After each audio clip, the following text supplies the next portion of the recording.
सिबिनायखौ जासिहरबाय लोगोसे बेवहाय दाब दाब गामिनिफ्राय नुजाफैबावनो हानाय जोंनि पार्टीनि मावथि लोगोफोर आरो गोदानै जयेन जाफैनाय जोंनि फंबायफोर गोदान जोलैफोर आरो जोंनि माखासे बिनानावफोर बिब'फोर दिनै जयेन जाफैदों बयनिसिमबो हामलायथिनाय बावहरदों लोगोसे बिथांमोननि जे गोदान आगान बे गोदान आगाना मोजाङै जाफुंसारथों दिनै बिथांमोना गावसिनि जे भबिष्यतखौ साननानै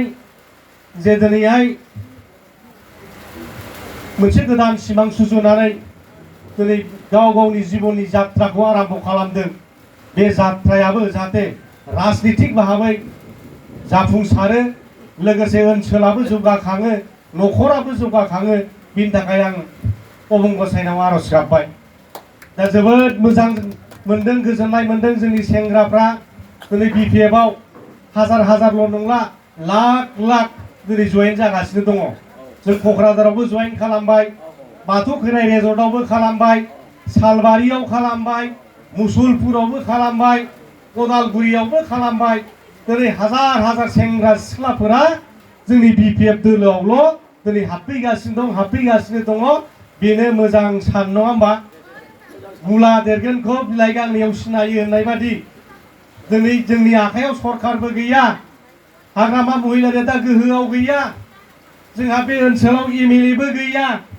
आरो बे समस्तियाव जोंहा MCLA बो गैया UPPL नि फेरेंगा रनजित बसुमतारी मानाव गेदेर बिथांसो थेवबो दिनै जोंनि आखायाव गोहो गैयाब्लाबो जोंनि आखायाव क्षमता गैयाब्लाबो थाइसे थाइनै होनो हानाय जेबो माने आखायाव खाबु गैयाब्लाबो दिनै सेंग्रा सिख्लाफ्रा बोराय बेन्थ बयबो बोराय बुरि बयबो दिनै लैहोर फैनानै बाहागो लाफैनाया बेनो प्रमान जे 2026 निफ्राय जोंनि BPF नि जय जात्रा आरम्भ जासिगोन जय जात्रा देरहासारनायनि आगान नङा होमबा आरो बे UPPL ना जागोन ससान जात्रा गोथै बारि फारसे बिथांमोना आवगायलांगासिनो दङ नंगौना नङा बिथांमोना गोथै हाखर फारसे आवगायलांगासिनो दङ दिनै बेखौनो फोरमान होगासिनो दङ ओंखायनो आं मोनफ्रोमबो मिथिङाव बुंबाय थादों देग्लायनि जेनाखि 2026 बे BPF दोलोनि गासिबो मावथिफोरनि थाखाय हाग्रामा महिलारिनि थाखाय खाम्फा बरगयारिनि थाखाय जोंनि BPF आव जेसेबां नेता नेत्रिफोर दङ बिनि थाखाय देरहासारनायनि मोनसे जारिमिन दिनै सुजुनांगौ आरो बे बोसोरा जोंनि थाखाय देरहासारनाय आरो जाफुंसारनायनि बोसोर जानांगौ बेखौ आं बुंबाय थादों आरो जानांगोन जों खालामनांगोन आरो जों बयबो दायित्व लानांगोन दाख्लै क'क्राझाराव जोङो 50,000सो मानसिफोर गेदारिं खालामबाय बेखौ नुनानै UPPL नि मानसिफ्रा उन्दुनोबो हाया जानोबो लोंनोबो हाया ओरैबादि गारमा रानखां उन्दुनांदों जाहैबाय गारमा रानखांदों उन्दुनो निन फैयाखै माब्रै जाबावनांगौ जोंना लिडारफ्रानो खामानि गैयालै जेबो होफैनो हाया लरेन्स इस्लारियाबो जेबो मावनो रोङा जिरन बसुमतारिया जेबो मावनो रोङा उकिल मुसाहारिया जेबो मावनो रोङा EM मोननानैबो दिनै बेखौ बिथांमोना गावजों गावनो समाल'सना खालामलायबाय रिपर्टारफ्रा जोंनो खोन्थाहरदों जे नोंथां दिनै नोंथांमोननि जेनाखि प्रग्राम UPPL नि मानसिफ्रा उन्दुनो हायाखिसै दै गांजोब्बाय गारमा रानखांनानै थाजोबलांबाय दिनै बेखौ प्रमान होदों आरो मालाय प्रमान होदों आरो हाग्रामा महिलारि साना बेखौनो मोनफ्रोमबो जिल्लायाव मोनफा मोनफा जोंनि कर्मिफोरनि मोनफा जुथुम्मा खालामनानै जोंनि वार्कारफोरनो दायित्व हरनो नागिरदों नोंथांमोननि सिगाङावबो जागोन हयथ' लेटलिबाबो जे जों क'क्राझाराव हिसाब खालामदों सेल कमिटि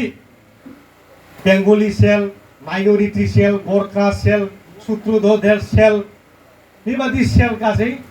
9टा सेल दानाय जाबाय सोब जाथिनिनो दानाय जाबाय राभा सेलबो दानाय जाबाय दा बेवहाय मोनफ्रोमबो कमिटियाव ब्लक कमिटियाव 100 जन डिस्ट्रिक्ट कमिटियाव 100 जन हिनजावफोरनि महिला समितियाव माबायाव Youth BPF 100 जन BEC आव 100 जन वमेन BPF आव 100 जन बेबादि प्राइमारिनिफ्राय गासिबो हिसाब खालामोबा जों दाख्लै क'क्राझाराव मोनदों 46,000 46,000 वार्कार क'क्राझाराव दङ आरो जों बेनिनो मोनसे वार्कार मिट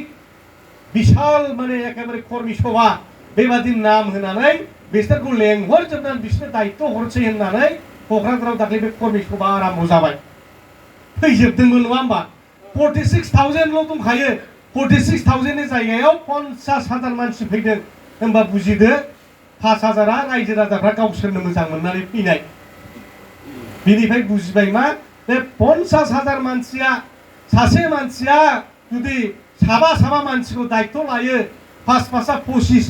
लाख भटआ जोंनि क'क्राझार जिल्लायावनो मोनखासिगोन बे मोनसे हिसाब जाबाय नङा होमबा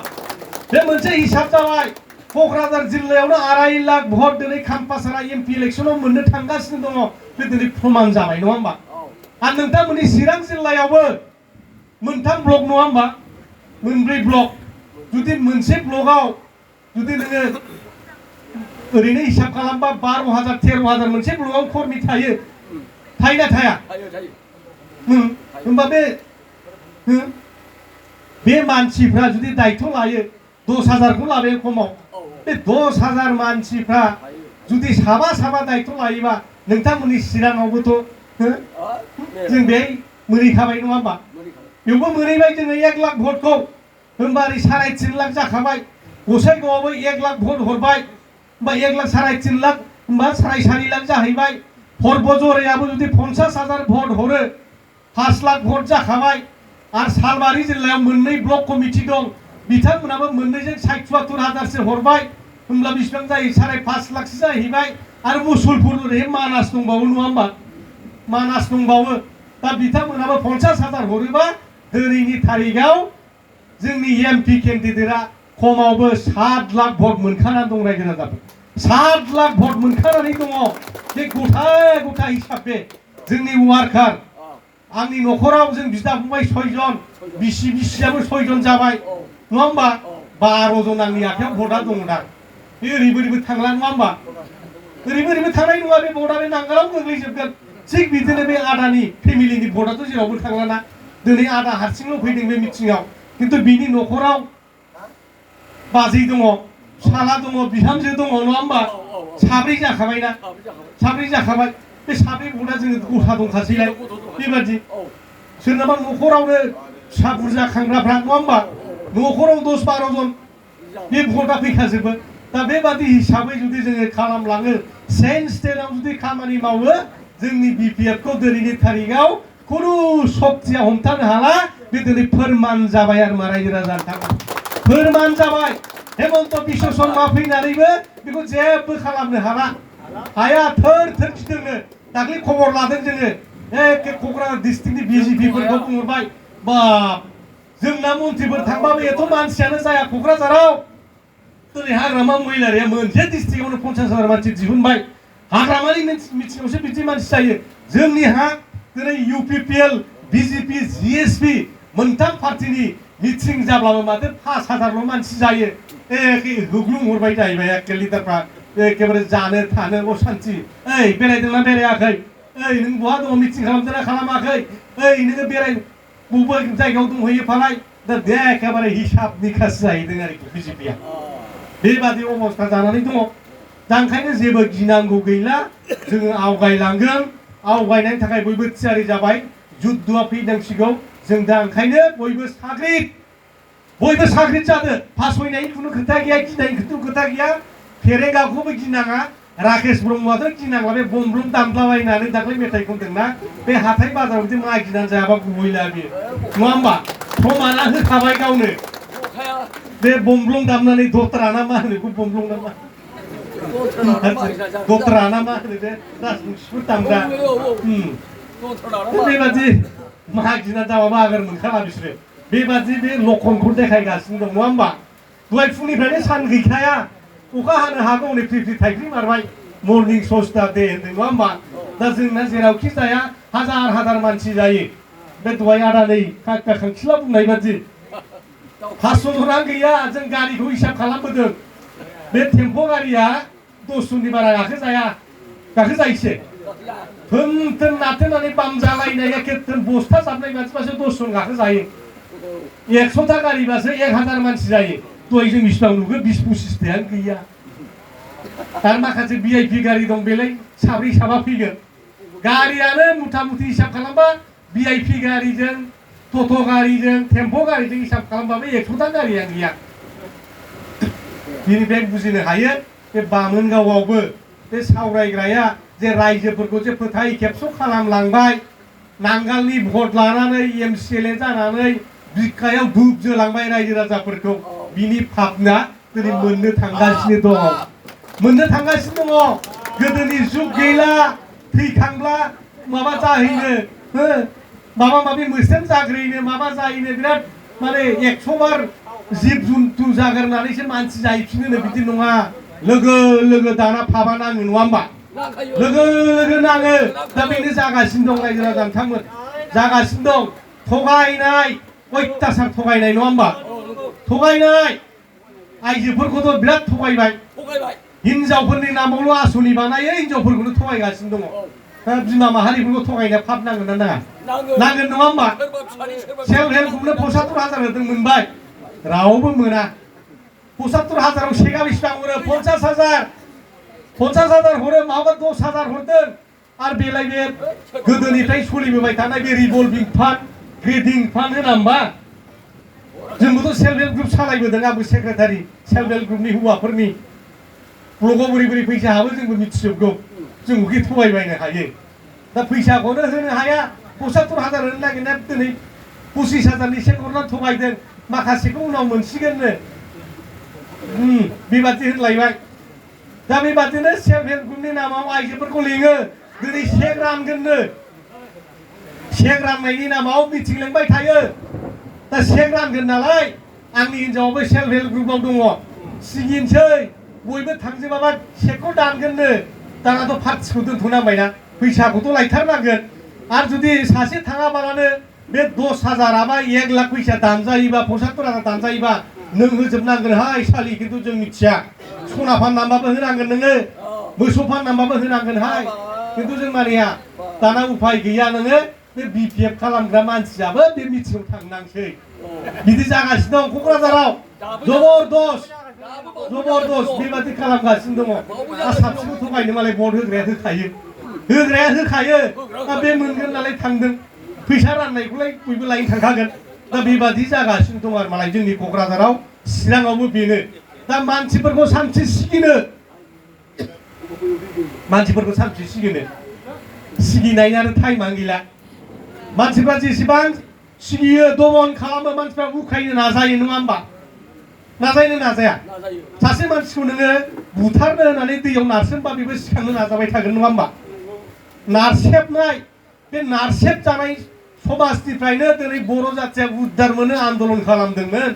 आरो बेबादि दाबो नारसेबनाय बिदिखौ खालामबाय थानो नागिरो ओइ थांबाथाय आयुवाया दानगोन PMAY दानगोन अरुणादय दानगोन सोर मोनाखै आखाइ थिखां होनाया नै होबावसैनो टारगेटआनो गैला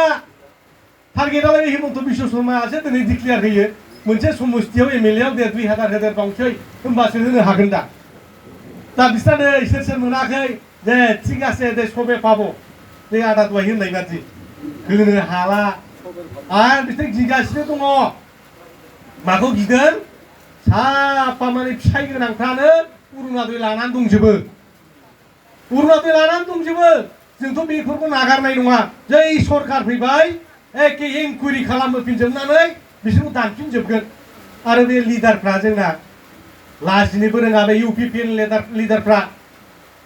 गावखौ फोथैनानै लायो 1,000 थाखानि थाखाय 1200 थाखानि थाखाय गावनि बिसिनि नामाव अरुणादय होबाय नालाय दा सोरनि हिनजाव जायो नङा होमबा लेट उमुक होनांगोन नङा होमबा आदाया जुदि लायो नोंनि हिनजावा लेट सिनेल नार्जारि होनांगोन ना होनाङा गावखौनो बुथारनानै लायो लासिंसिं नंगौना नङा बेफोरलाय बेसेबां मोनगोन 1200 थाखाल'सो बारं 144 बा 14,000 400 बा 15,000 मोनगोन बोसोरसेयाव 1250 बा बे 15,000 थाखानि थाखायनो सासे मानसिया गावखौ बुथारनानै लानो हायो बेसेबां लासिंसिं आरो फाब नांगोन ना नाङा बियो गावखौ बुथारना बोरै लाखो मालाबा बेफोरबायदिनो द्रुम सौदावलाबायनानै बेलथायना लांसै नङा होमबा उन्दुनाय माने गोमालांसै बिरलांसै उन्दुनाय नामावनो नंगौना नङा बिदिनो जायो रायजो राजा नोंथांमोन दा बेबादि जोङो पाप खामानि मावबोआखै बिपिएफआ हाग्रामा महिलारिया दिनै 17 बोसोराव बेबादि मोनसेबो थगायनाय खामानि मावाखै जेखौ मावनो हायो मावदों मावनो हायैखौ मावाखैबो किन्तु बिटिसिनि पावारखौबो फानाखै जोङो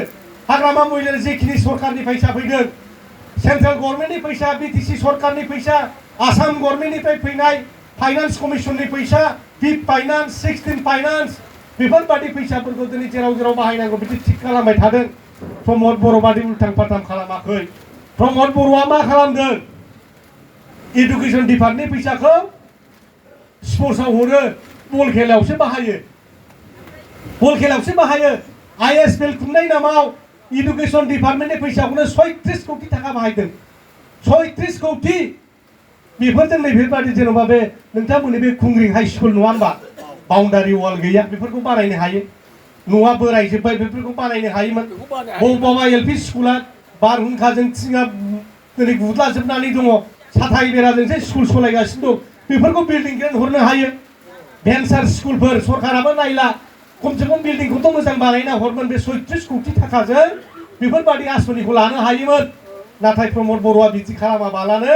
गावनो एडुकेसन डिपार्टमेन्टनि इएम प्रमद बर'आ बे बल जोनाय बै गार' हिल्सनिफ्राय फैनाय राभा हासंनिफ्राय फैनाय बै सनवाल कसारी थेंगाल कसारी बै कक बर'फोरनि बै माबानि मेघालयनि मोनथाम काउन्सिल गार' जयन्तिया खासि हिल्सनि 6 शेड्युलनि गासिबो गेलेग्राफोरखौ लाबोनानै बल गेलेहोनानै कौटि कौटि फैसा धंस खालामदों आरो मालाय फैसाखौ जाजोबदों फैसाखौ मोजां बाहायनोबा हामगौमोनलाय जों दाख्लै आरटिआइ होनानै कपि बख'बाय बेयाव मा मोनखो गासै 98 लाख थाखानि बाजै हटेलाव ओंखाम जाहोदों बिसिनि भाउचार बानायनाया किन्तु बाजै हटेला बेसेबां मोनदों ओंखाम जाहोनायनि नामाव 10 लाख थाखाल' मोनदोंनो खासा बिल बानायना हरबाय बिसोरबो गावसिनाव जानायखाय दा बाजै हटेलनि नामाव दाख्लै जों बे बाजै हटेलनि बे स्लिपा केस मेम'आ बेखौ नायबाय जों लेंहरना बुंदों नोंसोर जुदि जिएसटि जुदि बिल बानायाखैबा नोंसोर 10 लाख फैसा मोननाय आरो 5 लाख हरफिननांगोन माने थाइबा कुरि लायो ओंखाम बोथिसेयाव गभर्नमेन्टआ नों जुदि 100 थाखानि ओंखाम जायो गभर्नमेन्टआ थाइबा लांगोन बेखौ मिथिबाय ओंखाम जानायावबो गभर्नमेन्टनो फैसा होनांगौ दा बेबादि दा बे जिएसटि बिल जुदि खालामदोंब्ला बिसोर बे 10 लाख फैसाखौनो खावसे हरफिननांगोन गभर्नमेन्टनो नङाबा नोङो दानजागोन जिएसटिआ दखाना सिल खालामजागोन बेबादि सरकारनि दा बिथांमोननिफ्राय जों रिपर्ट लाबाय 10 लाखल' फैसा मोनदों किन्तु खासा बिला बानायना हरबाय 98 लाख बेसेबां लाब जाखो नायगोन बेसेबां लाब जाखो 88 लाख थाखा 88 लाख थाखा ओंखाम जानायाव लाब खालामबाय आरो मालाय लाब खालामदों उदालगुरियाव बे डिफेन बर' इन्टारप्राइज होननाय एबसुनि दानि प्रेसिडेन्टआ नाम मोनसे गोदान लाब्रबनानै डिफेन बर' हार्डवेयर एन्ड इन्टारप्राइज बिनि नामावबो 3 कोटी थाखा बख'दों बे प्लेयारफोरखौ ओंखाम जाहोनाय हटेल भारा होनाय बेबादि 3 कोटी थाखा बख'दों आरो बेबादिनो क'क्राझाराव बै साइ स्टेडियामाव गेलारिया थोआ नालाय औवा बायनानै थक्था बायनानै सुतिलि दुरुं बायनानै बे थक्था खाफ्रानाय लेबार खरसा होनाय बिनि नामावबो 3 कोटी थाखा बख'दों बेथ' गभर्नमेन्टनि प्रपार्टि जानांगौमोन नङा होमबा आरो बेखौ मा खालामबाय बेखौ फानफिननानै जाजोबबावबाय फानफिननायनि हिसाबा गैला गभर्नमेन्टनि नालाय बे मोनसे जायगायाव जाबनानै दोनहैनांगौमोन नङा होमबा थक्थाफोरखौ गभर्नमेन्टआ फानफिननो हायोमोन बेखौ अक्सनाव होफिननो हायोमोन औवाखौ फानफिनसै नङा होमबा पार पिस एथ' थाखाबा कुइन्टेलाव एथ'नि हरनोसै बिदिबो गैला बेबो सोर फाननानै जाखो जाबाय नङा होमबा खबाइ लाग्राफ्रा जाबाय फाननानै बेबादि डाबल इनकाम खालामदों आरो मालाय दा बेबादिनो बिटिसिनि फैसाखौ दिनै आत्मसात हंस मिसइउज खालामगासिनो दं दा बेखौ होनब्ला नङा जों बिराद खामानि मोजां मावदों होनबाय थायो जोंहासो बिपिएफआ जेबो मावाखैमोन दे जों बुजिबाय दे नोंसोर मावनानै देखायदो नङा होमबा नोंसोर मावनानै देखायदो नोंसोर बबेबा कलेजनि न' लुदों नामा 3 बोसोराव फट' खेबना हगारबानो जाबायना बेखौथ' हाया बेखौ हाया जोंबो नायनो लुबैदों नैबे दालांखौ जों बानायखांबाय फट' खेबना हगारबा जाबाय प्रमद बर' दैदेननायाव नै 100 कोटी थाखानि दालां बानायदों जोङो नङा होमबा जेरखम हाग्रामा महिलारि सारा आयदैयाव बानायबाय नङा होमबा हाग्रामा ब्रिज आरो बेबादि गिदिर गिदिर ब्रिज हिसाब गैया दा बेबादि खेबनानै देखायदो दिनै लाजिनो रोङा UPPL नि गाहाय नेहाथारि राजु नार्जारिया डायलगा होयो मोजां खामानि मावनाय खोन्था मोनसेसो दंबा 5000 थाखा पुरस्कार होगोन लायनाया माबादि पुरस्कार बे माबादि पुरस्कार लाजिनोबो रोङा इउनिभार्सिटिया हाग्रामा बानायाखै हरदो 5000 नंगौना नङा CIT बानायबाय हाग्रामा महिलारिया हरदो 5000 बिनि नामावबो बिबि इन्जिनियारिं कलेज बानायबाय हरदो बिनि नामावबो आइफवालि दालां बानायबाय हरदो बिनि नामाव 5000 गोदोनि गोदान गोदान डिसि अफिस चिराङाव बानायदों मुसुलपुराव बानायदों सालबारियाव साब डिभिजन अफिस बानायदों गोदान गोदान मडेल हस्पिटाल बानायदों गोदान गोदान कलेज आदर्श कलेज मडेल कलेज बानायदों साब सेन्टार बानायना होदों दिनै बेफोरखौ मोनसेबो नुवा आरो हाग्रामा महिलारिखौसो होनो जों BPF नि मानसिफोरखौसो होनो बे BPF नि मानसिफ्रानो ससमा गोसोम हमनानै बेरायो जाहैबाय ओंखायनो नायस'ना नंगौना नङा बिदि होनाखै दालाय गाव मा मावदों मावाखै गासिबो इसोरनि CC केमेरायासो मिथिसिगोन होनना बुंदों खेबगासिनो दं नङा होमबा इसोरा खेबगासिनो दङ प्रमद बर'आ मा मावदों मा मावाखै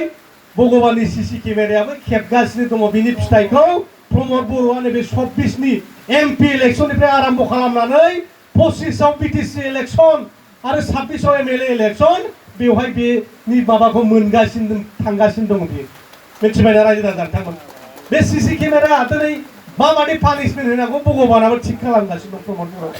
सासे थगायसुला लिडार जों बोरैबा रायनो उसुबिदा मोनो आंबो एबसुनि सासे नेतामोन क'क्राझार जिल्ला एबसुनि आं गाहाय नेहाथारिमोन रामफलबिल आन्चलिक एबसुनि आं प्रेसिडेन्टमोन 20 बोसोरसो एबसु खालामबोनाय प्रमद बर'जों थाफानाय मालाबा दिल्लीयाव थांनाय मालाबा नागपुराव थांनाय मालाबा मुम्बाइआव थांनाय जोंनो थांफानो मोनजोबदों खामानि मावहैनो मोनदों आलादा रायजोनि थाखाय बै NFNS national federation for new state गोदान संगठन दानानै विदर्भ रायजो बिग्रा बै हरित प्रदेश बिग्रा दिनै बे माबा फिसा फिसा रायजो बिग्रा जेसेबां दं ज' जानानै मिटिं खालामनाय समाव जोंबो दंहैजोबो प्रमद बर'जों नाथाय बिथाङा बे आलादा रायजोनि सिमांखौ दिनै जालदाब गारनानै नंबां जाबां बिटिआर सुक्ति खालामनानै खालि हाग्रामाखौल' BTC-निफ्राय होख्लायथारदिनि BPF-खौल' BTC-निफ्राय होख्लायथारदिनि सुक्ति खालामाबा जों भट मोनखाया बेबादि उर्खाव गोरामोनहा रोनगोरा नार्जारिमोनहा जयन्त बसुमतारिमोनहा दिनै बेबादि ब्लुप्रिन्ट खालामनानै BTC-निफ्राय हायसिन बिटिआर लाबोनानै दिनै गोहोखौ 16टा हरफिनदों आरो दिनै NDP-फोरखौ गोदाव सोराव खालामबाय ना बिथांमोना रिहेबिलिटेसन मोनदों ना सोरबा मार्टियार्सआ रिहेबिलिटेसन मोनदों नै होबावगोन होनो गैया बाक्सा जिल्लाया थालांजोब्बाय दाख्लै न'खरफ्रा थुदिजोबदों जे जों बाक्सा जिल्लायावनो बांसिन NDP दंमोन नाथाय जों मोनाखिसै दिनै बिथांमोना थुदिदों आन्दलन खालामनो नागिरदों बे बेसेबां दुखुनांथाव दिनै ब्लेक डेज होननांगोन दिनै बिटिआर रेकर्ड सानखौ मानो होनबा दिनै रन्जन दैमारिया दाबो गवा जिरायनाय गैयै खामानि मावदों होनबाय थादों जेबो मावाखै जों हिसाब लागासिनो दङ आब' अनजलि दैमारिजों आं सम सम रायलायहरो मा जानानै दं गभर्नमेन्टआ खामानि मावदोंना मावाखै जेबो गैया अबजेक्सनसो होबाय थायोनो रन्जन दैमारि जेदिनखालि हाजिरा हैगोन जेदिनखालि रायदान जानांगौ गभर्नमेन्ट उकिला उल्था बुंना होयोनो वारनो मोना बे सासे दानबसो मानसि बुथारग्रा सिरियाल ब्लास्ट खालामनानै मानसि बुथारदों निर्दोषि मानसिफोरखौ बुथारदों बेबादिसो होनबाय थायो जाहैबाय आरोखि बोरै गनो होनबालाय दा होनबाय थादों बिसोरो रन्जन दैमारिखौ गनो थाखाय खामानि मावदों बे मोरै जागोन गवा आरो बिसोर बेखौनो नाम लानो नागिरदों मानो होनबा सासे मानसिनि जेला जुदि जाब'जिबन कारादन्ड थैजासे जेलाव थानाङाबा 14 बोसोर बा 20 बोसोरल' जेल जायो दा बिनि हमजानाया 2009 ना माबा हमजादों नङा होमबा 2009 आव हमजाबा दिनै खय बोसोर जाफैखो दा बे हिसाब खालामनानै 20 बोसोर जाफैयोबा गाव हारसिंनो थरल' गबोखागोन बेखौनो नामा लानोसै UPPL-आ प्रमद बर'आ नै जों रन्जन दैमारिखौ बख'नानै लाबोबाय खिन्थु बिनि दायानो 20 बोसोरल'खाबा बै जेल जाजेननायनिफ्राय आरम्भ खालामबा दिनै 2009 ना 8 निफ्राय हमजाजेननायनिफ्राय हिसाब खालामोबा 20 बोसोर जाफैखानोसै बोसोरनि उनाव आरो दाथ' जेबो गैखाला नै इलेक्सनावबो गैखाला आरो बे मोनथाम इलेक्सननि सिगां थैनोबो गवा बेखौ जेरैनिफ्राय बर'ना बेबादिसो दा बेबादिसो सोलिगासिनो दङ नामा लागोन बिसोरो बेबादि आरो मालाय दा ओंखायनो बे UPPL नि खामानि मावनायखौ दिनै खुनु रायजो राजाया गामि गामि थां हाथाय बाजाराव थां खामानि गैया बेजों जेबो जाला सासे मैगं फानग्रा बानलु फानग्रा हालदै देनानै फानग्रा बे मानसियाबो बुङो सिथाव सावनानै फानग्रा फिथा सावनानै फानग्रायाबो खामानि गैयाहाय बे सरकारा फाननोनो हाया दखानाव दावदै दैसे जाग्रायानो गैया बेबादिसो जानानै दङ जोंनि क'क्राझाराव हटेलफ्रा थैलांजोबनोसै फिसा फिसा हटेलफ्रा थैजोबनोसै क'क्राझाराव खामानियानो गैला उदालगुरि बाक्सानि मानसिफ्रा फैब्लासोना क'क्राझाराव हटेलाव हर थाफैगोन ओंखाम जाफैगोन आइ हटेल बाजै हटेलाव बाजै हटेला बुंबाय थायो गोदो सानसेयाव 1.5 लाख 2 लाख थाखानि फाननो हायोमोनलै आदा दा गैला मालाबा 50,000 मालाबा 60-70,000 मालाबा माने एखेबारे 30-40,000 बिदिल' फाननो हासै जाहैबाय बेनिफ्राय बुजियो दिनैनि थारिखआव खुनु बिजनेसमेन UPPL जों गैला खुनु साख्रि आवलाफोर UPPL जों गैला UPPL जों गैला असान्ति खालामो साख्रिफोरखौनो ओरै ट्रेन्सफार खालामलाय खामानिथ' जेबो गैया बाक्सानिखौ उदालगुरिखौ बाक्सायाव क'क्राझारनिखौ गुन काहा फाथायला हरनानै बेबादि पानिशमेन्टल' होनाय जाहैदों खामानिया जेबो गैया BTC आ ओरैनो सिभिलाव नथुर जिरायलाबाय थानाय फाइलबो थांला जेबो गैला बेबादि खिन्थु नोंहा बै पान्सिं मेसिन ना मा होनो दाना बे माने फेस कार्ड ना मा खालामबाय दाना बे फट' खेबजानांगौ फुंनि 9टायाव थांदो 5टासिम ओरैनो थादो आरो ओंखारबोनायावबो खेबजायाबा ओइदिनखालिना एबसेन्ट बेबादि दा मा खालामोनो 9टा राइटआव थांनानै मानसिफ्रा मोखाङा खेबजाखांबाथाय ओंखारबोफिनबाय 5टानि सिगां थांना आरो ओंखारबोफिनबाय खेबजाबाय बेबादि दा बेबादि जालायगासिनो दङ खामानियानो जेबो गैया BTC आव फाइलबो गैला बेबादि फैसा फैब्ला इएफ्रा थांसै सानसे रानना फैसै जोब्बाय जेबो खामानि गैला दा जेबो गैला खालि फाननानै जानाय खामानिखौ दिनै मावदों आरो बे प्रमद बर'आ दाख्लै CSP बानायबाय जों होनबाय थादोंना CSP खौ सिफायदों साख्रि होनो हाला माला दा बेखौ रायजो राजाफोरखौ एसे बासायनो थाखाय मा होनदों इन्टारिम जाय जिनिसा गभर्नरनि एसाइन गैया गभर्नर सयोब्लासो बियो साख्रि होनो हायो बे कमिटिया गभर्नरा एप्रुभ खालामाखै दा बे इन्टारिम होननाय जिनिसा मा इन्टारभिउ फाथिनो हाया साख्रिबो होनो हाया बियो दा दाय गनाय बेनि थाखायनो जोंना सेंग्रा सिख्लाफ्रा गासिबो BPF आव हाबजोब्बायलै CSP गैला साख्रिबो होनो हाला ओंखायनो खायदा खालामनानै मा होनबाय दा केससो जानानै दंखायो नालाय केसानो दाबो जोबाखै जे CSP खौ सिफायनायनि केस होनानै दङ दा केसानो जोबाखै नालाय बेखायनो गोदान बुरि दानो हानो दा ओंखायनो खायदा खालामनानै इन्टारिमसो होनो इन्टारिम ओरैनो दोनगोन आरोखि बे खामानि गैया माने बै गोदो माने माबायाव जोङो ओरैनो पन्सायत प्रेसिडेन्ट फाथिलायना दोना होमबा खिन्थु स्किमबो होनो हाया जेबो होनो हाया बेबादि आरो मालाय दा बेबादि खालामनानै दोनदों जाहाथे पाब्लिकफ्रा जेबो बुंनो हाला नै CSP गैया जों बानायफिनबाय होननाय आरोखि खिन्थु बे जेबो गैया गभर्नरनि एप्रुभबो मोनाखै ओंखायनो बे साख्रि होनो हाया बिनि थाखाय जोंनि सेंग्राफ्रा दिनै थिग जा आरो जोंनि रायजो राजाफ्रा जोंनि वार्कारफ्रा बेखौ बुंनो रोंनांगोन CSP खौ दाख्लै बानायफिननाय होनना बुंगोन बिसोरो न' बे इन्टारिमा साख्रि होनो हायो नामा होनो हाया बेखौ स्पस्ट जाखा बेबादिजोंनो दा सेंग्रा सिख्लाफोरखौ हमथाफिनदों नै जोङो साख्रि रिक्रुटमेन्ट खालामनोसै फैफिनदो बेबादि सेंग्रा सिख्लाफ्रा BPF आव हाबजोब्बाय नालाय नै CSP खौ बानायफिनबाय नै इन्टारभिउ फाथिनोसै माबा फाथिनोसै बेबादि खालामनो नागिरदों आरो मालाय बे नेभार बे जाया ओंखायनो फंबायफोरखौ खावलायदों आङो बेखौ जोङो मिथिनानै ला बे CSP आ जेबो खामानि गैया बेजों जेबो मावनो हाया बेखौ जों मिथिजोबगौ दा नै साख्रि होनो होनबाय थादों गेरेंगाया 600टा फरेस्ट गार्ड ना माबा होनो होननाया बोरै माथो दाबो एडभार्टाइजमेन्ट होनानै गैया आरो नै नोङो नै 10 दिनथ' सानबा 6 दिननि उनावहाय माबा कड अफ कन्डाक्ट नांसै बे समाव साख्रिबो दिहुननो मोना एपइन्टमेन्टबो होनो मोना रिक्रुटमेन्टबो खालामनो मोना होमबा फेरेंगानि साख्रिया बहा थांखो आरो मास्टार साख्रिनि दाख्लै माबा होदलाबायनाया बोरै माथो इन्टारभिउखौनो फाथियाखै दाबो गैया बे प्रमद बर'जों जेबो आसाखौ खालामनो हाखाला आरो BTC नि साख्रिखौ बाहेरानि मानसि लाबोनानैसो होफैदों 2020 सनावहाय BTC नि बाहेरानि टेट क्वालिफाइड मानसिफोरखौ 850 जन लाबोनानै मास्टार साख्रि होफैबाय दाथ' बे मानसिफ्रा थांफिनला दा आरो थांबाबो पस्टखौसो उथायनानै लानो थाङोनो होमबा नोंनि गामियाव मास्टार सानै दङबा सासे बेखौ जुदि ट्रेन्सफार हरनो हाया बे नोंनि पस्टखौसो लानानै थांगोन होमबा मास्टारा सासेल' जाफिनगोन ट्रेन्सफार जाया जाहैबाय पस्टआसो उद्रु जाफैलाङो पस्टआसो थांफायो मानसिजों दा होमबा बोरै जानो साख्रि पस्ट थानाय समाव साख्रि होआखिसै दा पस्ट गैला नै साख्रि होनोसै नै एडभार्टाइजमेन्ट होबाय बे एडभार्टाइज इन्टारभिउ लागोन एपइन्टमेन्ट होनो हाया बे जाबाय थागोन आरो मालाय बोसोरनै जाबाय माबायाव स्पर्ट्स डिपार्टमेन्टआव इन्टारभिउ खालामनाया बोसोरनै फैसाया फेरेंगाबो लादोंनो जयन्तआबो लादों ओजों दावबायसायाबो लादों ओजों अफिसारफ्रा लादों सेक्रेटारिफ्रा लादों CSDफ्रा लादों थाखाया दा रिजाल्टआ आंनिखौ दानब्ला बेहा राग बिनिखौ दानब्ला बेहा राग दा मा गावनिखौ होनो जेनेबा अफिसारफ्रा राग सहि होआ अफिसारफ्रा होमबालाय जों सहि होआ दा ओरैबो जाया द्रप जानानै दं आरो बिदिनो दा गासिबो साख्रिफ्रा बिदि जाजोबगोन बेबादि जानानै दं दा ओंखायनो जों मिथिखा हसिखा जोङो बे अर नुनानै बारसोमलाबायनो मानो दरखार दं नङा होमबा अर नुखाना मानो बारसोमनो जोङो ओंखायनो दिनै नोंथांमोनहा गिदिंनानै फैफिनबाय खोब मोजां दिनैहाय आं बाख्नायो नोंथांमोनखौ आं नोंखौ गौरब खालामगोन दिनै नोंथांमोनखौ जे नोंथांमोना राइट टाइमाव राइट डिसिसन लानानै फैनो रोंदों जे खेथिखौ जे समाव खालामनांगौ बे समावसो खालामनांगोन जोङो दालिखौ नोङो बबेबा माबायाव मेसें माबाफ्राव खुबैब्लाथ' जानाय नङा जागोनसे दैज्लाङाव दालि खुबैबा जागोन नामा जाया नङा होमबा गरसि आबादखौ बबे समाव मावनांगौ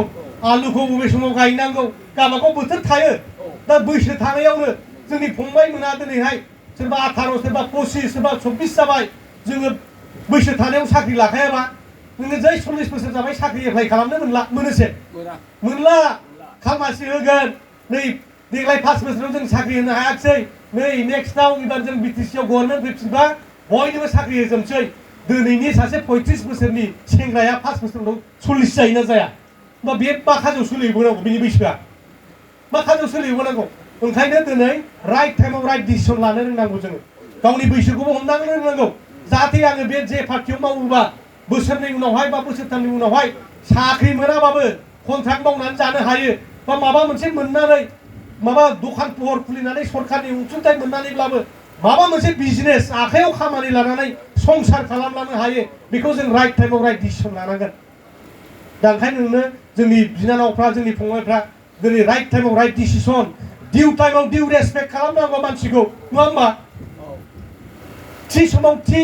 सनमानखौ जुदि जोङो लालायनो रोङाबा बेहाय जेबो खामानि थाहैया जेबो थाहैया दिनै जायफ्रा UPPL खालामदों बखिनायनि मानायनि खोथा गैया नोंसोरखौ जोङो माने उपमान खालामनायनि खोथा नङा मानसिया जाय माबा एलबार्ट आइनस्टाइनआ मोनसे बाथ्रा बुंलांदों जाय मानसिया जिबनाव जेबो भुल मावफेराखै माने बे जेबो खामानि मावाखैनो बे अलसिया उन्दुनानै थादों मालायनि रेडिमेड जिनिस बाहायबाय थादों ओंखायनो बेहा समाजाव जेबो जायगा गैया होनना बुंलांदों एलबार्ट आइनस्टाइनआ मिथिबायना खामानि मावबासो भुल जायो नंगौना नङा खामानि मावबासो भुल जायो जाय मानसिया भुल खालामाखै नालाय जेबो मावफेराखै ओंखायनो दिनै नोंथांमोना हयथ' UPPLआव थांनानै UPPLनि दिनै गासिबो फुथिनाथि मोनजोब्बाय बिसोरनि इसिङाव हाबहैनानै नुबाय बिसोर मा खालामो मा फुजियो मा जायो थगायग्रा मोदायखौ खुलुमो ना मा मोदायखौ खुलुमो दिनै नुहैजोब्बाय नङा होमबा इसिङाव हाबनानै दिनै बेनि मोदायखौनो मोजांखौ खुलुमखायाबा बेवहाय थांफानानै जोंबो दायनासो जाफाहैयोबा मा लाब जानो नङा होमबा जों मोजां लामायाव आगान सुरनि जों समाजनि मोजां खामानि मावनि जों गावनिबो मावगोन रायजोनिबो मावगोन ओनसोलनिबो मावगोन जों जौगाखांहोगोन बिटिसिखौ दिनै आदर्श बिटिसि दानायनि जेनाखि हाग्रामा महिलारिनि सिमां बेखौ जोङो साकार मोगथां महराव जों होनांगोन आरो बिनि थाखाय हाग्रामा महिलारिनि आखाइखौ खाम्फा बरगयारिनि आखाइखौ जों मजबुत खालामनांगोन रायजो राजानो खाम्फानि आखाइखौ मजबुत खालामनांगोन दिनै सेन्ट्रेलनि फानानो फैला माब्रै फैबावनो जोंनि बिटिसिनि जेंनाफोरखौ दिनै सुस्रांनांगौबा सेन्ट्रेल गभर्नमेन्टनि दिनै सहाय नांगोन दिनै हिरा सरनिया देरहालांबाय उल्टासो बुंहैयो गावबो जेबो मावनो रोङा उल्टासो बुङो बिदिजों बोरै नों सेन्ट्रेलनि फान्ड फैनो आइफवालि बादि दालां बै जुदि हाग्रामा ब्रिज बादि दालां बानायनांगौबा 100-150 कोटि थाखा नांगौ बिटिसिनि फैसाजों बे फैसा दालांफोरखौ बानायनो हाया नों बुंहैनांगोन बेवहाय बे दिल्लीनि नेताफोरखौ बुंहैनांगोन जे जोंनाव एरखम मोनसे दालां नांथारगौ बे पिपुल टु पिपुल बे कन्टेक्ट खालामनो जगाजग खालामनो ट्रेन्सपर्टेसन खालामनो दिनै मार्केटिं खालामनो बे दालाङा बिराद दरखार दिनै बे दालांखौ बानायथारनांगोन दिनै सेन्ट्रेल लिडारफोरखौ बुंनानै दिनै बे खामानिखौ मावफैनांगोन दिनैहाय जुदि जों जुदि एमपि थांनाय बाराव आब' प्रमिला रानीखौ देरहाहरनो हानायमोनबा बे फिसा फिसौ खामानिफ्रा जोबजोब्बायमोन दिनै जोबजोब्बायमोन जोङो बै समाव 36,000 भटआव जेनदों 36,000 भटआव जेनदों बोरैबा जुदि जोङो आरो 20,000 भट मोनफ्लाङोमोन देरहाबायमोन दिनै 10टा समष्टि दिनैहाय हयथ' मोनसे प्राइमारियाव जोङो गांफा गांफा बा मोनफा मोनफा भट मोनदेरलांबानो देरहाबायमोन ओंखायनो जोङो खामानिखौ नेग्लेक्ट खालामनो नाङा सोरबा मानसिफोरखौ नेग्लेक्ट खालामनो नाङा बे गैयाबाबो जायो जोंहा पार्टियाव बिदि नङा बयखौबो सममर्यादा होनानै बयनिबो भटआ समान आं दिनै लिडारबाबो आंबो मोनसेल' सेरनो हागोन मोनसे सेरनो थांबाबा हरिगि खालामफैदों होननानै दायसो जागोन नङा होमबा ओंखायनो बयखौबो जोङो गुरुत्व होनांगौ नों गैयाबाबो जायो बे गैयाबाबो जायो बिदि नङा उमुकनि हिनजाव थाब्ला आं थायाहाय बिदि नङा उमुक थाब्ला आं गैया बिदि नङा आमुक खिथाबा आं गैया बिदि नङा जों बयबो बिपिएफनि साफा साफा कर्मि बिपिएफआ जाबाय मोनसे परिबारसो मोनसे फेमिलिसो बियो बिदा फंबाय बिब' बिनानाव बयबो थायो बिबै फिसौ बयबो थागोन नङा होमबा दा बेवहाय जों मालाबा एसे एनै दाय जालायगोन जों न'खरनि हिसाबै बेखौ मिथायलायनानै जों आगबारि लांनांगौ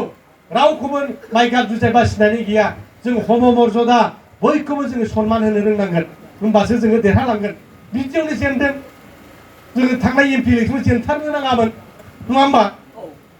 नों गांफा गांफा मोनफ्रोमबो पलिं बुथआव गांफा गांफाबानो 20,000 जाहैखायोमोन जाहैयोमोन दा ओंखायनो बे सासे मानसिया एसे आदा आगै होननानै रायनो बेफोरबायदियाव थांबाय थायो नामा फैदो ज' मावदिनि नङा होमबा बे सरखारजों जेबो जाखाला दा बेफोर बाथ्राफोरखौ दिनै बुंहैयोब्ला आंखौ रायदावलायफैदों नङा होमबा आंखौ सनमान होदों सासे रिटायार्ड मानसिया गावनि न'आव थांनानै खुलुमलायनानै दे आयं दे आगै नङा होमबा दे आबौ होनलायनानै जों जुदि मोजाङै रायलायोबा निस्सय गावखौ सनमान होनायखाय जोंना बयबो एबाराव माबा होजोबदो उल्टां फाल्टां गैया बिसोरजों जाला बे साननो हानाय दंखायो खिन्थु बियो बुंनो हाया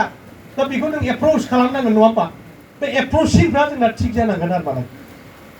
दा बिदि जों आवगायलांनांगोन जों खामानि मावनांगोन दिनै आरो हाजार मानसि हाबगासिनो दङ दिनैबो रेजर्टआव माखासे मानसिफोर हाबबावगोन दाख्लै जोङो सालबारियाव थांदों एक्स आर्मिफोर ज' जानानै दं बेसेबांबा बुरजा एक्स आर्मिफ्रा मोनसे एस'सिएसन बानायदों सालबारि साब डिभिजनाव गासै नायखौनो 500 जनसो दङ बिथांमोना दाख्लै रायलायदों बे रायलायनो लेंहरनायखाय आं रायलायहैदों दिनै बिथांमोना फैनानै हाग्रामा महिलारि सारजोंबो रायलायफैबावबाय जों गावसोरनो बेरायगोन होननानै सिन्था खालामनाङा जेहेतु आर्मि रिटायार्ड दङ पुलिस रिटायार्ड दङ मास्टार रिटायार्ड दं ज' जानानै बिथांमोना दा ओंखारनो नागिरबाय आरो मालाय दा जोंनाव मानसिनि अभाब गैला खामानि मावग्रानिबो अभाब गैला जों खालि बे सिस्टेमेटिक जोङो खबर लालायनांगौल'सै आरो मालाय खबर लालायनानै आवगायलांनांगौ होमबानो ओइबारनि जे इलेक्सन जोङो खाम्फा बरगयारि दिनै डिक्लेयार होथ'वाखैबाबो गावनो बुंना लागासिनो दं 99% जानानै दं नङा होमबा दा बेखौ फोसावनांगौल' 1% दंबावो होनना बुंदों आरो बेखौ देरहाहोनायनि दायित्वखौ नोंथांमोननि चिरां जिल्लाया बांसिन लानांगोन नङा होमबा बांसिन भट मोनलांनांगोन चिरां जिल्लानिफ्राय आरो नैबे नोंथांमोननि 14 नाम्बाराव 40-45,000 भट दङबा 30,000नि टारगेट लानानै नङा होमबा 30-35,000नि टारगेट लानानै माव बे 30-35,000 माने 35,000 भटआ बे नोंथांमोननि 14 नाम्बारनिफ्राय मोननांगोन आरो मालाय मोननांगोन गांसे गांनैयाव बाराव देरहानांगौब्लाबो नैबे नोंथांमोनानो जगायनानै होनांगोन बेखौ बिनि दायित्वखौ दिनै खुंग्रिं प्राइमारिया लादो बेबादिनो सान्तिपुराबो लादो बै माबानाबो दादगारिनाबो लादो नङा होमबा बेबादिनो बयबो लायोबा थाइखा जरायाबो लायोबा बयबो जुदि बेबादि दायित्वखौ लायोबा जोंनि प्राइमारियाव जों दङ आरो पलिं बुथनि जोंनि वार्कारफ्रा बुङो जोंनि पलिं स्टेसनाव जोङो 10टाबाबो बारा मोनहोगोन सारा जेबो गिनाङा जों दं जुदि बयबो बिदि कमिटमेन्ट लायो कमिटमेन्ट होनानै बाथ्रा बुंनो हायो खामानि मावो माने बहा जेननायनि बाथ्रा फैनांगौ नङा होमबा बहाथो जेननायनि बाथ्रा फैनांगौ दिनै जुदि सारा बे क'क्राझार लकसभा समस्तियाव जुदि बेहाय 500टासो पलिं स्टेसन दंबा मोनफ्रोमबो पलिं बुथआव जुदि 10टा बारा मोनोब्ला 10टाजों 5,000 सानजाबलाय बेसे बुरजा जायो 50,000 बे 50,000 बाराजोंनो जों देरहालांगोन आरो मालाय ओंखायनो जोंनि मोनफ्रोमबो पुलिं बुथआ दायथ'ला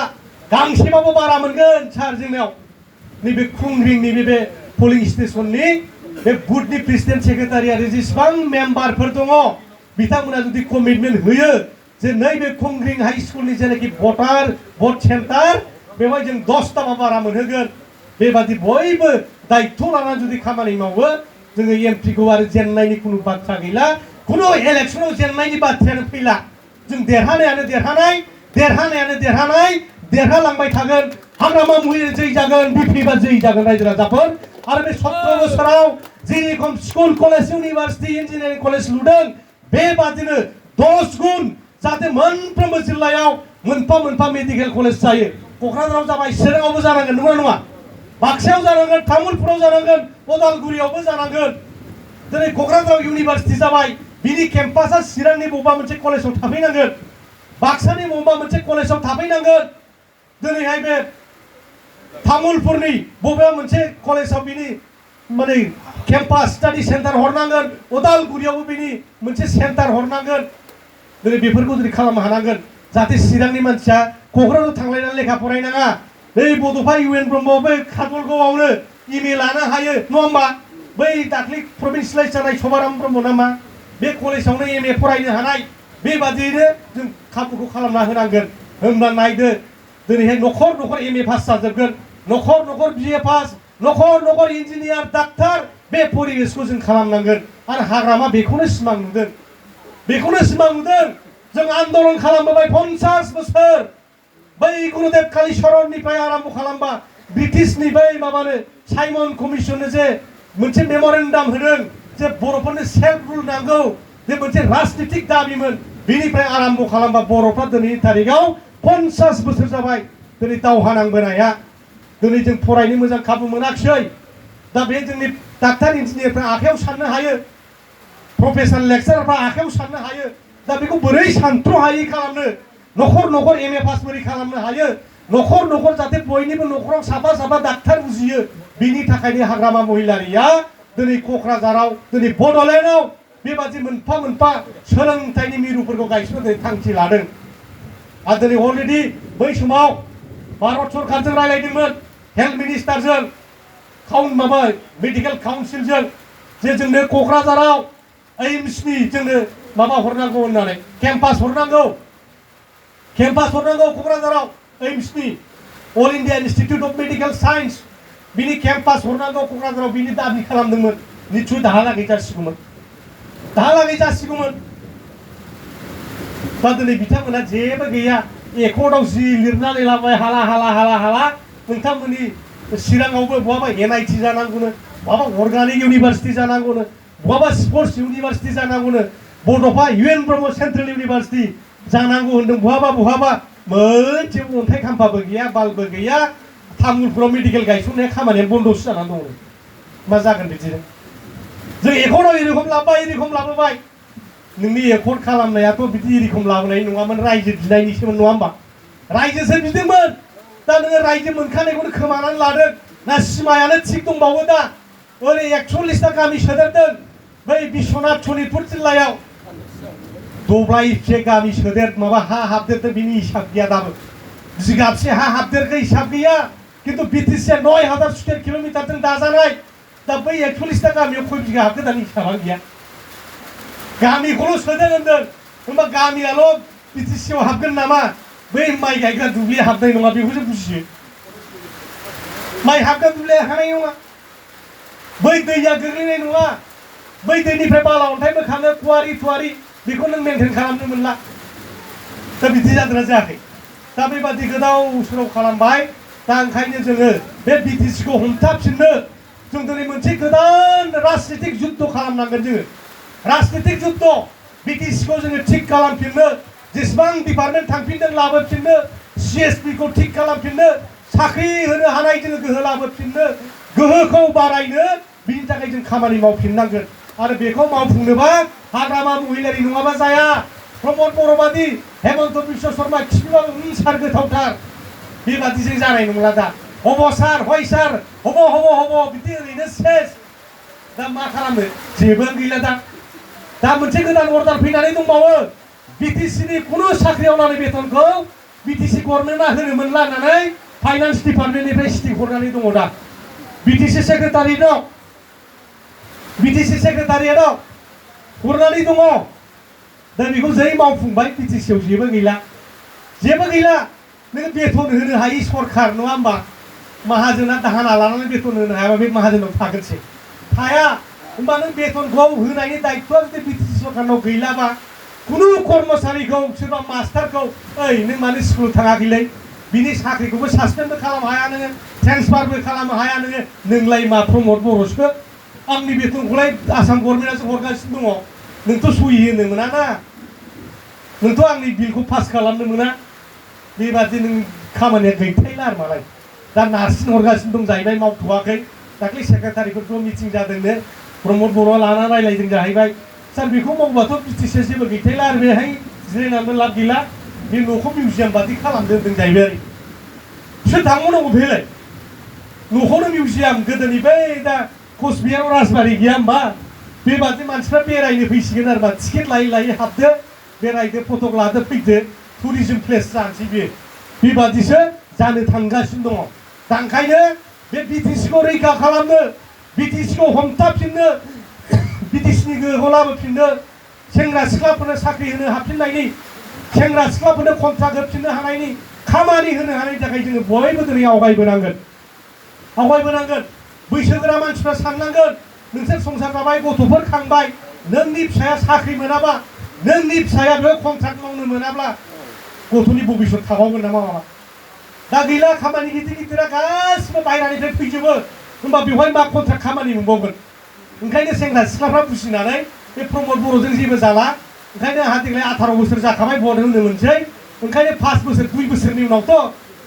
गभर्नमेन्ट जाफैखासिगोन हाग्रामा सारासिम जाफिनखासिगोन एबारावनो हाबनानै लाखानानै बिए पास जानायजों आं साख्रि मोनहैनायजों बिए पास जाखानानै कन्ट्रेक्टर लाइसेन्स बानायनानै कन्ट्राक्ट मावनायजों बेखौ हिसाब खालामजोबनानै दिनै लाख लाख दिनै बर' सेंग्रा सिख्लाफ्रा जोंनाव हाबदों आरो मालाय जोंनाव हाबदों जों बरायथ'नोसो हाया बेबादि अबस्था दा ओंखायनो जोङो बेबादि सासे जाय जोहोलावा दिनै गावनि बे थांखि आरो नोजोरनिफ्राय दोरोदा बेबादि नेताखौसो जोंनो नांगौ प्रमद बर'आ खुनु रोखोम आंखौल' सिप खालामबाय थादो सार नङाब्ला गाबोन सिफायहरनो हायो दा ओंखायनो जोङो बिटिसिखौबो मोनफिनगोन बोसोरसेबाबो सालायनो मोनगोन रायजो राजाफोर ओइबार एमपिआव देरहाब्लानो प्रमद बर'खौ जोग्गार हरबायमोन हेमन्त बिश्व शर्माया मानो नोंजों खामानि गैया ओरैनो थांनाय बर' 17ता देरहाखानाय बिसोरलाय 11ताल'सो देरहादोंमोन नंगौना नङा आरो बे खावनानै लांजोबाब्लानोथ' जोंनो फैखाबायमोन फेरेंगाया हाग्रामा मुलिसानो फना हरखाबायमोन आं थांनोसै होननानै जों बेबादि जागोन होननाबो मिथियाखिसैना हरजों हर पुलिस मिलिटारि बाहायनानै सुपाराव सोजोबनानै बाहेराजों ताला मारिबायनो गारियाखौनो दाना पुलिसा होनबायनो ओइ कोने पेशाब करिब कोने पायखाना करिब आरो गारि रुखा रुखि नाय डाइरेक्ट क'क्राझार टु गुवाहाटि जाहैदों खिनोबा जानो खिखादो हासुबा खिखादो गारिया लाखिना डाइरेक्ट गुवाहाटि जाहैदों ताल्ला एथ' नों खस्थ' खालामनानै फेरेंगाफोरखौ बर होनानै देरहाहरनानै बेना खिनाय हासुनायाबो सासे लावथि लाग्रा पुलिसनि आखायाव थाबाय बे खिनो मोनो बे हासुनो मोनो बिदि बेसेबां लासिंसिं नङा होमबा ओंखायनो जेबो जाया बिसोर मानसिफ्रा अपदार्थ केपासिटियानो गैया लरेन्समोन जोंनि क'क्राझारनि एमएलए नोंथांमोननि जयन्त एमएलए मा खामानि मावनो हाखो जोंना रुबिराम नार्जारि सारा क्रर थाखानि दैलिक फाउन्डेसन खालामगासिनो दं सरकारा बेनि ओंखारबा मन्थ्रिफ्रानो बेखौ नुबाय गिजोबो रुबिराम दा इखौ लागिब बास जाबायबो ना नोंथांमोननि जयन्तआ बिदि मावनो हादों ना क'क्राझारनि एमएलए लरेन्स इस्लारि जिरन बसुमतारी मोना मावनो हादों नोंथांमोनाथ' मबाइल नायबानो नुयो नङा होमबा जेबो फाउन्डेसनबो गैया जेबो गैया बे डिपार्टमेन्टेल जाजोबो बेनो जेबो मावनो हाया दा ओंखायनो जोङो बुजिजोब्बाय मिथिजोब्बाय मिथिखा हुसिखा भुल खालामनाङा नङा होमबा मिथिखा हुसिखा भुल खालामनाङा बे सिद्धान्तखौ नोंथांमोनखौ लानायनि थाखाय आरो खेबसेबाव साबायखर जासिनानै आं आरो बारा गोलाव बाथ्रा बुंला बोथोराबो गाज्रि नङा होमबा लाल साहाखौ एसे फुदुंबावदो गुसु जाबाय नङा होमबा एसे दुंखांथोंसै लाल साहा फुदुंनानै लोंबावनोसै दा ओंखायनो आं जोबथारनायाव बयनिसिमबो गोसो गोरबोनि अननाय आरो सिबिनाय जासिबाय बेबादि लाब लालस जोंनो नाङा जोंनो बिटिसिआ थांनानै थानांगौ जोंना सेंग्रा सिख्लाफ्रा साख्रि मोननांगौ गथ' गथायनि भबिष्यतखौ जों थिग खालामनांगौ आरो जोङो बिटिसिखौनो जेरै सेपारेट स्टेट बादि जों सालायखाबायमोन नङा होमबा स्टेट उइदिन दा स्टेटआ बिटिसिआनो खामोन आयेन बानायलायनो मोननाया थामसा नामा आयेन बानायनो हायो हानि आयेनजों बानायनो हायो टुरिजमनि आयेनजों बानायनो हायो ओंखायनो मा खालामदोंमोन खाम्फा बरगयारि सारमोना बिटिसिआव कन्ट्रेक्टर मावनोबा बिटिसि अफिसाव लाइसेन्स बानायनांगौ आरो बे मानसिया बिटिसिनि बाहेरानि जानो मोना ओंखायनो कन्ट्रेक्टर नों आं कन्ट्रेक्टर मावनो मोनदोंमोन दाना बिदि गैला अपेन बयबो टेन्डार होनो हायो बेंगल गुजरात हारियाना दिल्लीनि कन्ट्रेक्टर फैयै खामानि मावफैजोब्बाय दा बा नोंनि फिसाफ्रा जोंनि फंबायफ्रा बोरै साख्रि मोननो बोरै कन्ट्रेक्ट मोनबावनो दानालाय दा ओंखायनो बेफोर बाथ्राफोरखौ जों दिनै रायजो राजाफोरखौ बुंहैनांगोन गामियाव थांनानै बुंहैनांगोन न'खर न'खर थांनानै बुंहैनांगोन ओंखायनो मोनसे गोदान स्ल'गान होदों दाख्लि न'खर न'खर बिपिएफ न'खर न'खर बिपिएफ जानांगौ गामि गामि बिपिएफ न'खर न'खर हाग्रामा गामि गामि हाग्रामा नोगोराव सहराव हाग्रामा नोगोराव सहराव बिपिएफ बे मोनसे गोदान स्ल'गान जों दाख्लि बानायदों न'खर न'खर बिपिएफ न'खर न'खर बिपिएफ बे मोनसे गोदान स्ल'गान जानांसिगौ दा ओंखायनो रायजो राजा नोंथांमोन बयबो बे मिशनाव बाहागो लादो हाग्रामा महिला मिशन प्रमद बर' हाथाव बिटिसि बासाव नङा होमबा नंगौना नङा प्रमद बर' हाथाव बिटिसि बासाव बे मिशनाव बयबो बाहागो लादो आरो बेखौ जेरैखि हाथायथारनांगोन नङा होमबा होखारथारनांगोन नङाबा जों जानाय नङा बे भाइरासखौ दिनै फिसिबाय थानानै बे केन्सार बेमारफोरबादि दिनै क्रेब गाबोन क्रेब जानानै सासे मानसिखौ माने एखेबारे बिजि होबाबो हामला थैसोबाबो थैयानो थाबथाला बेबादि बिजि होबाय खानाय गुलायनाय जाहैबाय लास्टआव थैहैयो नङा होमबा थिग बेबादिनो केन्सार बेमार बादि जोंनि बिटिसिफोरा जाख्रेबगासिनो दं दा बेबादिनो जों बिटिसिआ मोनसे समाव गोमालांहैगोन ओंखायनो दा जागायजेननायावनो दिनै बिथांमोना बोसोरथाम दिनै नाख्रेबनानै जागोन बे जुदि इनिशियेल स्टेजआव जुदि ट्रिटमेन्ट मोनो केन्सार बेमाराबो हामो होनदों नङा होमबा केन्सार बेमाराबो हामो दा ओंखायनो बे जागायजेननायावनो बे बिजानुखौ नङा होमबा बे भाइरासखौ प्रमद बर' नामनि जे भाइरास बे भाइरासखौ जाहाथे बिटिसिनिफ्राय जों होखारनो हायो बे अभियान प्रमद बर' हाथाव बिटिसि बासाव बेवहाय बयबो बाहागो लानि जों ज' खामानि मावनि बेखौ खावलायनानै आंनि सुंद' बिबुंथिखौ बेयावनो फोजोबबाय गोजोन्थों थेंक इउ जय बिपिएफ जय बिपिएफ जय बिपिएफ गोजोन्थों